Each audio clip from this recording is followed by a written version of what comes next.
Here we go, guys. Wednesday. 3 down.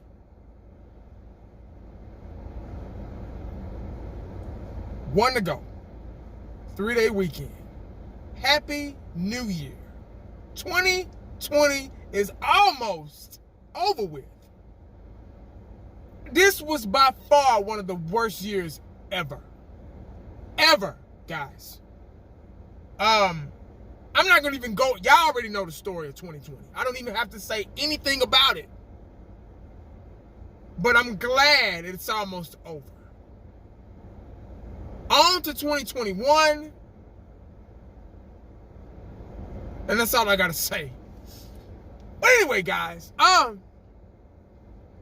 The Dallas Cowboys are on a 3-game winning streak. Right at the end of the season. Yeah. This has been a horrible year for us. Very bad year for the Cowboys. Ups and downs. Injuries. COVID-19. No offseason pretty much. No practicing. No preseason games. New coaching staff. Having to learn a scheme. Having new teachers in the classroom. It affects the students. It really does. Especially when you're playing football. Because you have to learn everything all over again. Especially on the defensive side of the ball. Because offense, everything's controlled. They do what they tell you. You run 5 yards, you cut right, you cut left, whatever. You read a quarterback, you read the defense, lineman, you block the guy in front of you. Running back, you find a hole. Wide receiver, you run a route, you go in motion, whatever. It's pretty much self-explanatory. You got control of the game. You're supposed to have control of the clock, too. But that's another story. Because we haven't had clock management and one time of possession since 2016. But anyway, let's talk about the defense. Jaylon Smith today, guys. Jaylon Smith said that Mike McCarthy has got us back on track right at the end of the season.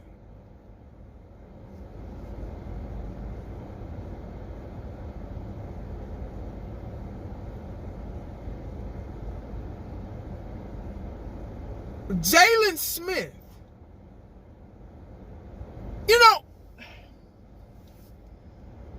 oh God, I hate to be, I'm not trying to be negative, guys. I really not. I'm glad, I read the article, and, he said that he had so many good things to say about the offense. Oh, we got about 3 or 4 receivers that can't be stopped. We got Zeke, we got Pollard. Dalton has done a good job, stepping in for Dak Prescott, our leader. All this stuff. He said so many good things about the offense. And then they asked him about the defense. And he said that we just got to be tough. We have to focus on the run, on run defense, and a consistent pass rush.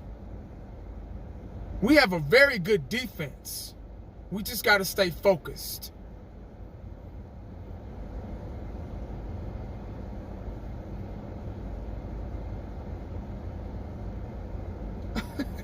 Really?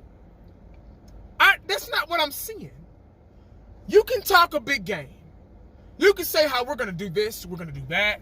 Let me get out of here. You can say how we're going to do this, how we're going to do that. We're going to tackle better. We're going to read offenses better. We're going to send a pass rush. Everything's going to get better. Guys, we got 1 game left. And our fate is in another team's hands. Once again, our fate is in the Washington Redskins. Well, we still got to win our game, though. You get what I'm saying? We still got to win our game. But our fate is in the hand of the not the Washington Redskins, the Washington football team. The Washington football team. I'm sorry about that. Yeah, that's where our fate lies. So, all these good things that Jaylon Smith just said about this football team, about the coaching staff, about Mike McCarthy, keeping our heads on straight, keeping us focused on the future and all that stuff. Where was this same intensity earlier this season, guys, when we needed y'all to win games against those really good teams? Against the Cardinals, against the Rams, against the Baltimore Ravens, against the Washington Redskins twice.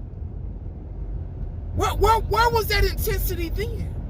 I don't need somebody talking right at the end when we're about to probably go home. Because like I said on my last video, like I said probably in my live stream after the game, Philadelphia might just lose on purpose just so we won't get in. So actually our fate is in two teams' hands. Philly and Washington. I mean shit. Philly could be like, you know what? They beat us last week. Let's get them back. Let's lose and let Washington beat us. How you like that, Cowboy Nation? Yeah, y'all thought y'all was getting in there, didn't you? Y'all thought we was gonna play hard for y'all? No, man, we ain't gonna do that shit. We don't even like y'all. That's what Philly's probably talking like right now. I'm serious, man. Y'all gotta think about that shit, man. Everybody getting all pumped up about, we gonna get into the play. Say, man, we really don't even deserve to be in there, dog, because we ain't beat no teams that's worth a damn. The only teams we beat ain't worth a damn.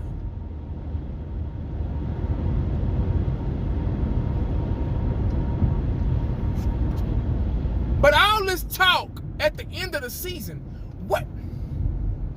Y'all know how I feel about Jaylon Smith, man. It's something about him, man. I mean, he hustles. He hustles. I give him that. He hustles. He's a good tackler when he wraps up, when he can get a hand on you. But it just seems like when he's running, somebody's pulling him back. Somebody's like, hey, man, you can't go nowhere, dog. Where you going? And that's what it seems like. It seems like he runs like a 5'9" in a 40. I'm like, dude, what are you doing?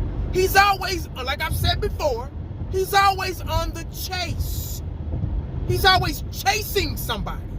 Now, I don't know if it's scheme, that cover 2 red defense that Mike Nolan's specialty for, or what, but it's got him in the wrong place. But being a defensive guy, you still have to have a little bit of playmaking in you. You can't go out there and do exactly what the coach said. Okay, that's like driving home. If there's a wreck up the road, and I look at my phone, look at my map, and I see that there's a wreck up the freeway, and there's so many ways I can go to get home. I'm not gonna get into that traffic. I'm gonna go another way so I can get home quicker. Because if I keep going straight, I'm gonna be in that traffic. You have to have the awareness and the ability to make plays on the defense, to see things. You're still shooting wrong gaps. You're still chasing. You're still overrunning plays, underrunning plays, missing tackles. A lot of fundamental things still need to be worked on. So what is this you talking about? It blows my mind. Blows my mind. Y'all won 3 games. We won 3 games in a row. We won 3 games in a row. Against who? Who? The Bills? No, not the Bills. The Pittsburgh Steelers? No, not Pittsburgh. Baltimore? No, not them. The Washington Red? No. Cardinals? Nope, not them. Against teams under 500. Now they talking about they got us in these power rankings and shit. For what? We ain't beat nobody. We go to the playoff. If the Washington Redskins lose to the Philadelphia Eagles, and we just happen to beat the Giants, which is right up their alley to fuck up our future for this season. when we get into the playoffs, guess who's waiting on us? Teams that deserve to be in there. Teams that worked hard all season, fought through injuries, through COVID, had the same problems we did. They fought through injury. They fought through COVID-19. They fought through not having a preseason. Probably new coaching staff, new players, new personnel, all that stuff. They went through the same things the Dallas Cowboy organization went through. But they managed to still be 11-3 or 12-2 or whatever. They still managed to have good records. To persevere. To adjust when you're supposed to adjust. Not at the end when you playing these mediocre ass teams. When you really need to win. When you really facing a juggernaut opponent. Have the Cowboys done that this year? Hell no. But those teams are waiting on us, man.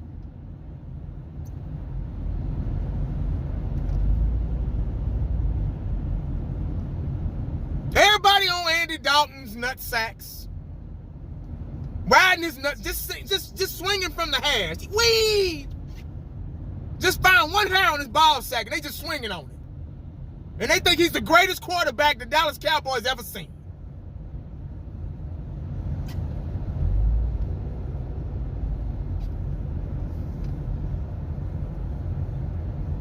We beating teams, guys, that ain't worth shit. They ain't about nothing. Remember that. Now, I would love more than anybody. I've been in this game for 40 years, man. I would love to sneak in this playoff run and like the New York Giants did back in the day when they beat the mighty Patriots. I would love to do that. I would love to. But do we have the fortitude for that? Can we trust these guys to do anything? We can't even trust them now. We was up 30-17. And I was still biting my nails. We was up 30-17 against Philly, guys. Philly, one of the worst teams in the league. We was up 30-17. I was still like, oh shit, just waiting on us to do something stupid and let them. They almost did. So can we trust this team in the playoffs? Really? Playoffs? They sucking us back in, man. They wheeling us back in, dog.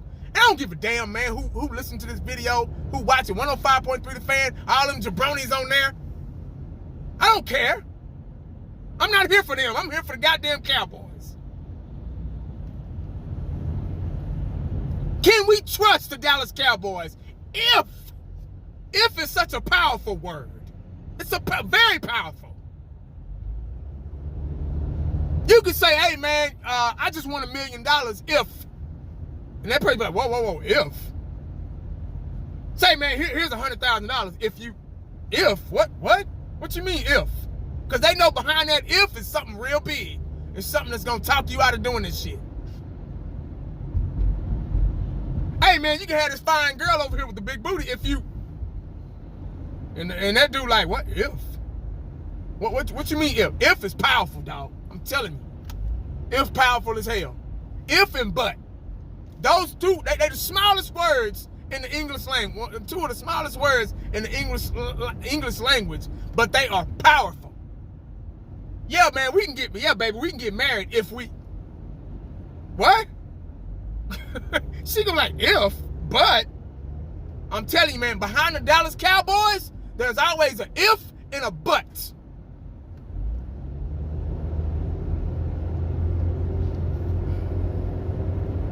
Make sure you stay cowboyed up and prayed up, because you never know what the day is going to bring you. And yeah, the old 1980 that make the videos in the car on the way home is back. Holla at your boy. I'm out.